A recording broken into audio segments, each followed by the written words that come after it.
Hello အားလုံးမင်္ဂလာပါခင်ဗျာဝါကြောက်တစ်ပတ်ရှင်ဘူလီပြည်နယ်မှာရှိတဲ့ဘုံကြီးကျောက်ဖြစ်ပါတယ်ဒီဘုံကြီးကျောက်မှာဆိုလို့ရှိရင်မှတ်တရားရှိပါတယ်ခင်ဗျာဒီမှတ်တရားဟာဆိုလို့ရှိရင်ထိုင်းနိုင်ငံမှာနာမည်ကြီးတွေထဲကတစ်ခုဖြစ်ပါတယ်ဒီနေ့ကျွန်တော်တို့ဒီမှတ်တရားကိုသွားလဲတာဖြစ်ပါတယ်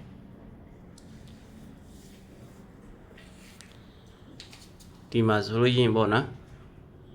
ဓာတ်ပုံရိုက်လို့ဗီဒီယိုရိုက်လို့အရန်ကိုလှတဲ့နေရာလေးတွေဖြစ်ပါတယ်သူတို့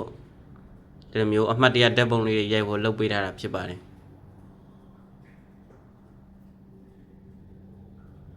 ဒီနေရာကိုသွားမယ်ဆိုလို့ရှိရင်မနေ့စောစောသွားတာကောင်းတယ်ပေါ့နော်ကျွန်တော်တို့ကအစောကြီးရောက်သွားပြီးတော့ဒီမှတ်တရားဘောမတက်ရဘဲနဲ့အောက်မှာစောင့်နေကြရတယ်သူတို့က8နာရီမှဖွင့်တာပါခင်ဗျအမှကျွန်တော်တို့အဖွဲ့တယ်ဒီနေရာမှာဓာတ်ပုံရိုက်ကြတယ်ဒီတရားဆိုရင်လည်းရန်နှမ်းမှာလှပါတယ်မှတ်တရားကိုမရောက်ခင်ဒီတရားကိုအရင်ဖြတ်ရပါတယ်ဒီတရားရဲ့ဟိုဘက်ရှမ်းကတောက်ပေါ်ကိုတက်ရတယ်အဲ့ကနေပြီးမှတခါဒီဘက်ကိုပြန်လာပြီးတော့မှတ်တရားကိုကူးရတာဖြစ်ပါတယ်ကျွန်တော်တို့ဒီတရားကိုအခုကူးရမှာပါဒီတရားဟာဆိုရင်လည်းတော်တော်လေးကိုလှတယ်ခင်ဗျဒီနေရာမှာဆိုလို့ရှိဖို့နော်တဘာဝဆဆန်လေးတွေကျင်းငှက်တန်လေးတွေကြားရတာပေါ့ဒီတရားဘောကကြည့်တဲ့ရှုခင်းနေဆိုရင်လည်းရန်နှမကိုလှပါတယ်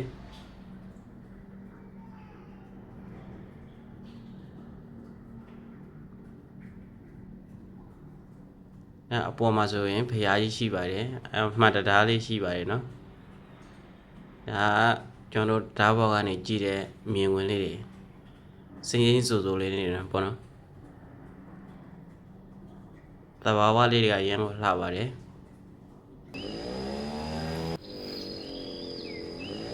ဒါကျွန်တော်တို့တောက်ဝတက်ရတော့မှာဖြစ်ပါတယ်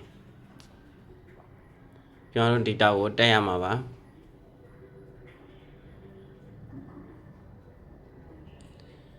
ဒီတောက်တက်တဲ့လမ်းဟာဆိုရင်လည်းရန်နှမကိုလှပါတယ်သူဝါဘန်လေးနဲ့ဒီအလှလေးတွေလုပ်ပေးထားတာကတကယ်အမှတ်တရဖြစ်စေပါတယ်ဒီညကိုလာတဲ့လူတွေကဒါကအပေါ်လမ်းပါ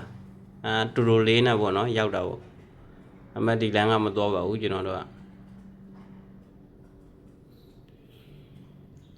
ပတ်ပြီးတော့လမ်းလျှောက်ရတဲ့နေရာကနေကျွန်တော်တို့သွားမှာဖြစ်ပါတယ်ကျွန်တော်တို့အဖွဲ့ကနေပြီးတော့စမုံပကံကလာတာဖြစ်ပါတယ်ခင်ဗျစမုံပကံကနေဒီနေရာရောက်ဖို့က2နာရီခွဲလောက်စီးရတယ်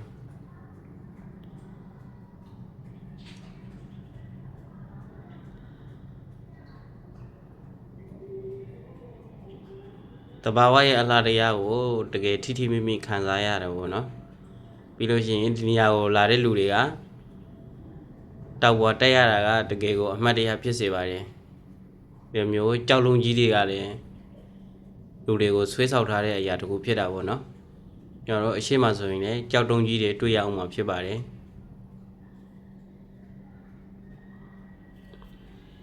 ဒါကျွန်တော်တို့အဖွဲ့ကလူတွေပါဆက်ပြီးဆွေးရပါ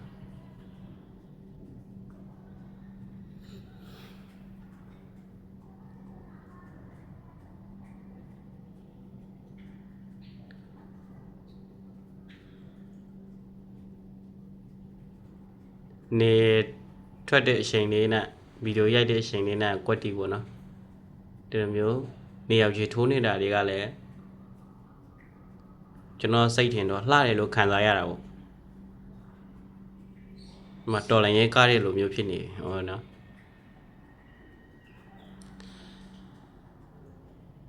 ကျွန်တော်တို့ဒီတောက်တက်တဲ့လမ်းဟာဆိုလို့ရှိရင်ကျွန်တော်တို့ဘယ်လောက်တက်ရလဲဆိုလို့ရှိရင်မိနစ်20လောက်တော့လမ်းလျှောက်ရတယ်ခင်ဗျမှတ်တရားပေါ်ရောက်ဖို့အတွက်ကျွန်တော်တို့သွားနေရသေးတာပေါ့နော်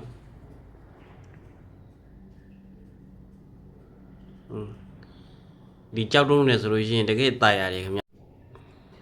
တကယ်ကိုတော်ကြီးတောက်ကြီးတဲ့ကိုရောက်သွားသလိုမျိုးပေါ့နော်ခံစားရတာပေါ့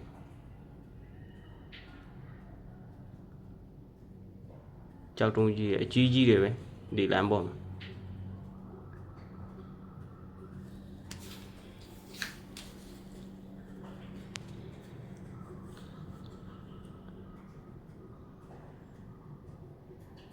တဘာဝရှုခင်းလေးတွေက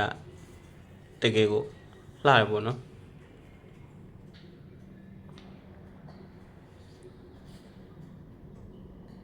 အဲ့မှာကျွန်တော်တို့ရှေ့ကိုတော်တော်လေးလမ်းလျှောက်ရအောင်မှာဖြစ်ပါတယ်ကျွန်တော်ဗီဒီယိုရှေ့တော့အားကြီးလို့ပေါ့နော်ကျွန်တော်ဖြတ်ထားတာလည်းအများကြီးပါပဲ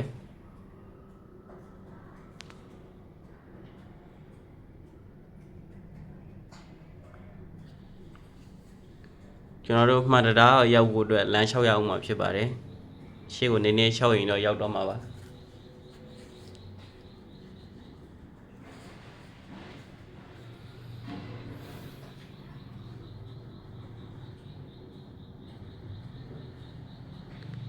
လာမယ်ဆိုလို့ရှိရင်အစောကြီးလာကြနော်နေရတအားပူတယ်နေပူတဲ့အချိန်ဆိုရင်တောက်တက်ရတာနဲ့အဆင်မပြေဘူးမနေ့အစောကြီးတောက်တက်မှာ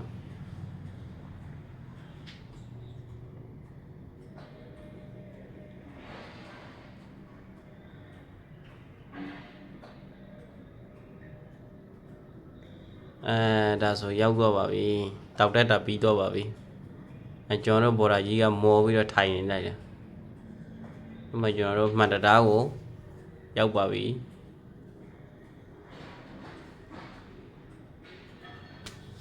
လူတရားဖြတ်ကြည့်ဖို့နော်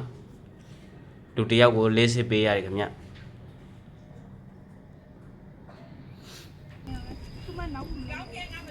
အဲ့မှာစားပြော။တရားကတော့တိတ်ပြီးတော့မမြင်ဘူးခင်ဗျ။ကျွန်တော်မီတာတွေပါရင်နဲ့မလေးလာဖြစ်ဘူးတိုက်အထက်တွေနဲ့ပြောရလို့ရှိရင်ငါးထက်လောက်တော့မြင်တယ်တိုက်ထက်ငါးထက်လောက်တော့မြင်တယ်ခင်ဗျ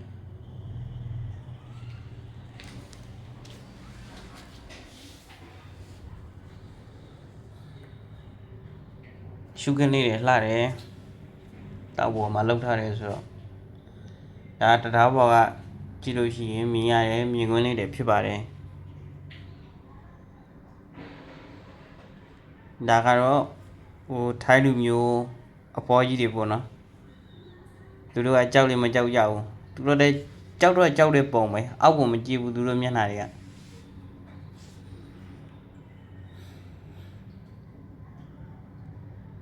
ဒီမှာတရားဦးကဖះကြီးကိုရောက်ပါပြီ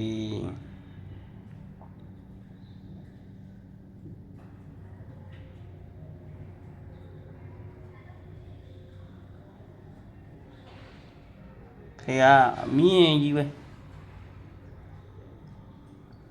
ဒီနေ့ကတော်တော်လေးကိုလှနေကြတယ်မြတိန်တော်တိန်တိုက်လေးတွေကလည်း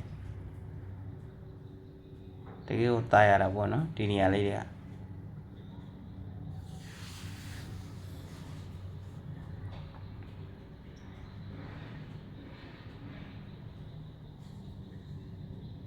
ဒီမှာမောက်ထုရင်လည်းထုလို့ရတာပေါ့နော်ဒီနေ့ကတော့ကျွန်တော်တို့ကတော့ပါလာတဲ့တယောက်ကမောက်ထုမယ်လို့လုပ်တာဒါမှအဲမောက်ထုကထိုးတဲ့အတန်ကမရှိဘူးသူကလက်ဝါးနဲ့ရိုက်ချတာပေါ့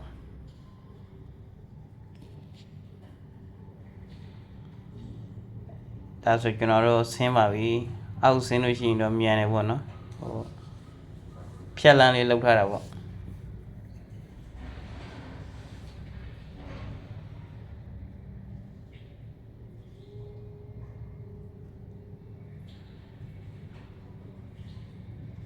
တကယ်ကိုတားရတယ်တငယ်ရှင်တို့အနေနဲ့လည်းအလေသွားကြပါလို့ပြောချင်ပါတယ်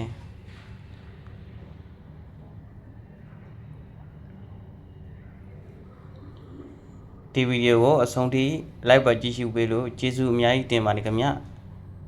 ကျွန်တော်ရဲ့ channel လေးကိုလည်း subscribe လုပ်ထားဖို့မမေ့ပါနဲ့နော်နောက်ဗီဒီယိုမှာပြန်လည်ဆုံတွေ့ကြရအောင်ပါကျေးဇူးအများကြီးတင်ပါတယ်